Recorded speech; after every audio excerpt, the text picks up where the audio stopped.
Bienvenue à tous, merci beaucoup de me rejoindre. En août 1971, le président Richard Nixon a stupéfié le monde entier en suspendant la convertibilité du dollar américain en or. Cette décision unique a brisé le système de Bretton Woods et marqué le début d'une décennie tumultueuse pour l'économie américaine. L'inflation a explosé, la croissance a chuté et le dollar, longtemps considéré comme intouchable, a vacillé. Aujourd'hui, plus de 50 ans plus tard, l'ordre économique mondial connaît à nouveau des bouleversements massifs, certains diraient même tectoniques. Cette fois, ce n'est plus l'or qui est en jeu, mais bien l'idée même du dollar comme monnaie de réserve mondiale.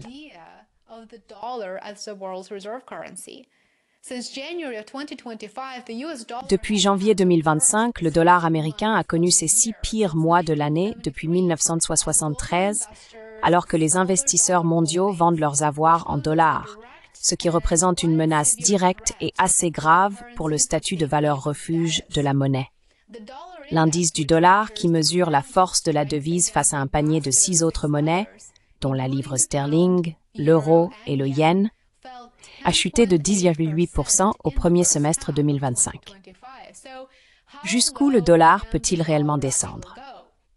Pour répondre à cette question, il faut remonter plusieurs décennies en arrière.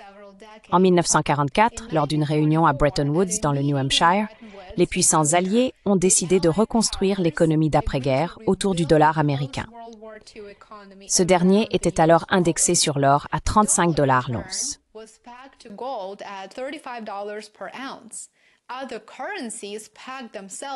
D'autres monnaies se sont arrimées au dollar. C'était le cœur du système de Bretton Woods, et pendant très longtemps, cela a parfaitement fonctionné, aidant les États-Unis à devenir la première puissance économique mondiale.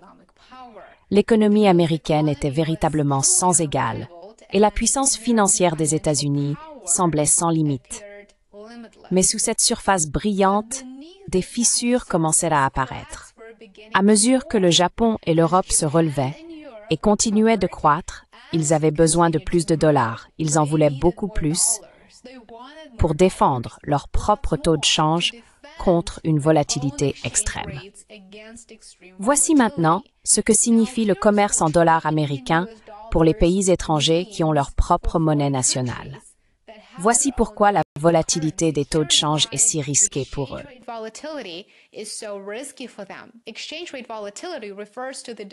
La volatilité des taux de change fait référence au degré et à la fréquence des fluctuations de la valeur d'une monnaie par rapport à une autre.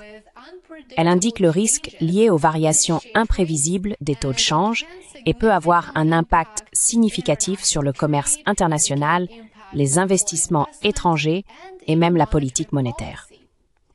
Une forte volatilité signifie que la valeur d'une monnaie peut changer rapidement et de manière importante, rendant très difficile pour les pays et les entreprises de prévoir les coûts ou les profits futurs. Il n'est donc pas difficile de comprendre pourquoi les pays étrangers doivent se couvrir contre la volatilité des taux de change. Pour répondre à l'augmentation de la demande de dollars américains, le gouvernement des États-Unis a commencé à enregistrer des déficits et à injecter de la dette dans le système. Mais un problème est survenu.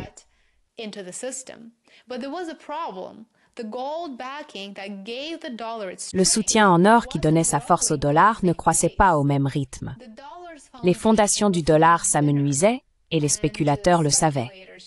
Ainsi, à la fin des années 1960, l'inflation aux États-Unis s'est accélérée, alimentée par le double coup de la guerre du Vietnam et des programmes de la grande société du président Johnson. Des pays comme la France ont commencé à échanger leurs dollars contre de l'or. Ils n'avaient tout simplement plus confiance dans le papier. Les monnaies fiduciaires ne sont garanties par rien, littéralement, et il y a toujours un risque qui leur est associé en période de troubles et d'instabilité. Puis le président Nixon a mis fin au système. Plus de convertibilité en or, seulement des dollars. C'est tout. Et ainsi a commencé une décennie de souffrance économique.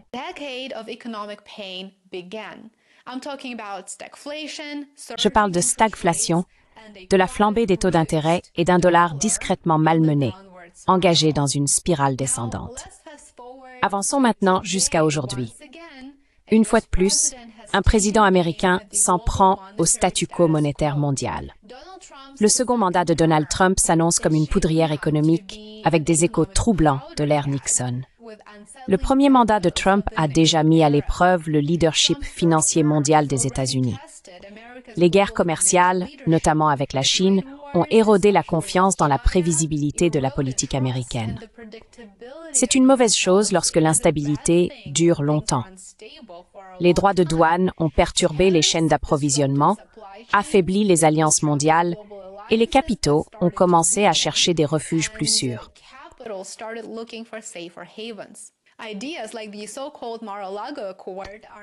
Des idées comme le soi-disant accord de Mar-a-Lago circulent désormais. L'accord de Mar-a-Lago est un plan qui, entre autres, propose d'émettre des obligations à 100 ans sans intérêt jusqu'à l'échéance.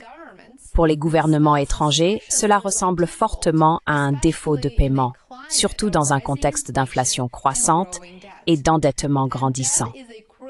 Et la dette est un élément clé de l'histoire. La dette nationale américaine dépasse désormais 120% de son PIB, un niveau comparable uniquement à celui des périodes de guerre. Les taux d'intérêt à long terme augmentent et avec des déficits qui devraient rester au-dessus de 7% du PIB pendant des années, même sans récession, les chiffres commencent à sembler intenables. En clair, les États-Unis pourraient ne pas être en mesure de s'en sortir simplement grâce à la croissance.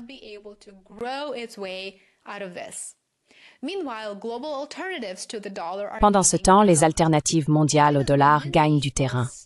Le renminbi chinois, bien qu'encore contrôlé et non librement convertible, est de plus en plus utilisé dans le commerce bilatéral, notamment en Asie de l'Est, en Amérique latine et dans certaines régions d'Afrique. Le commerce entre la Chine et la Russie est principalement libellé en renminbi. Le bloc euro-européen, bien qu'imparfait, continue d'attirer des capitaux en tant qu'alternative relativement stable, croyez-le ou non. Et puis bien sûr, il y a les crypto-monnaies qui s'ancrent de plus en plus dans l'économie et même dans certaines transactions transfrontalières légitimes.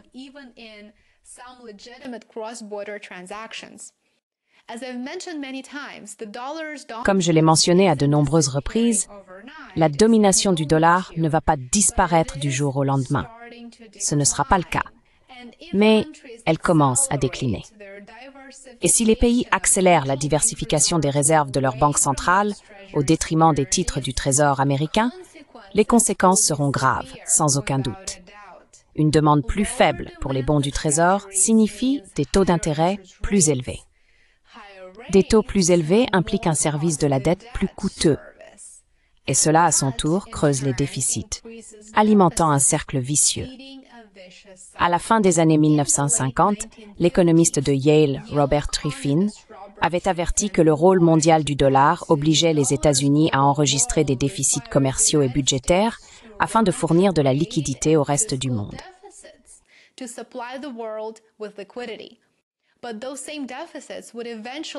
Mais ces mêmes déficits finiraient par détruire la confiance dans le dollar lui-même. En 1971, la prophétie de Triffin s'est réalisée. Et maintenant, en 2025, elle pourrait de nouveau se concrétiser. La différence cette fois, c'est que le dollar n'est plus le seul acteur en jeu.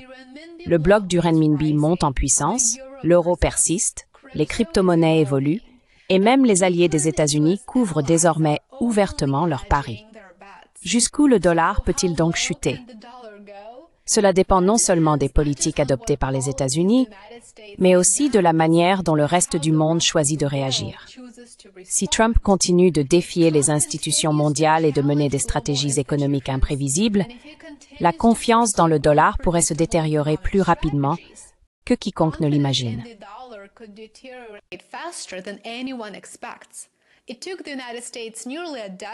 Il a fallu près d'une décennie aux États-Unis pour se remettre du choc infligé par Nixon au système. Et si l'histoire se répète, ou pire, si elle rime, la route à venir pourrait être plus longue et certainement plus douloureuse. Le monde a changé, mais les conséquences de l'arrogance monétaire, elles, n'ont pas changé. Le dollar reste pour l'instant la monnaie la plus puissante du monde. Mais le déplacement du pouvoir mondial indique que cela pourrait ne pas durer. Montrez votre soutien si vous avez apprécié la vidéo ou si vous y avez appris quelque chose. N'oubliez pas de vous abonner et de partager.